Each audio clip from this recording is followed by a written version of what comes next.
Hello everyone, welcome back to my YouTube channel, Chills TV Official. Pag-usapan naman po natin ngayon, bago tayo tumawid sa part 2 ng kanyang celebration, ay pumunta muna tayo doon sa kanyang ikalawang araw ng kanyang birthday, kung saan nagpakain sila doon sa kanilang barangay.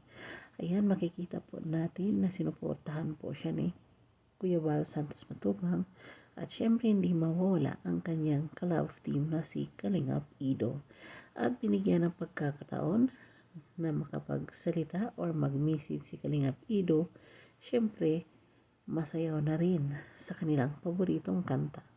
At doon natin nakikita na si Beyonce ay napakasaya, nakapiling or kasama si Kalingap Ido na sumayaw. Hindi lang po si Beyonce ang masaya kundi silang dalawa. At syempre, pati na rin ang mga tao na nanonood sa kanila. At makita po natin na si Beyonce ay nag-iba na nga.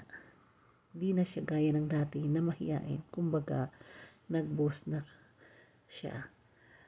Makikita natin sa kanyang mensahe, sa kanyang mga kabarangay, sa lahat ng sponsors, at sa lahat po ng mga kalingap, kung paano siya ngayon magsalita kumpara sa dati.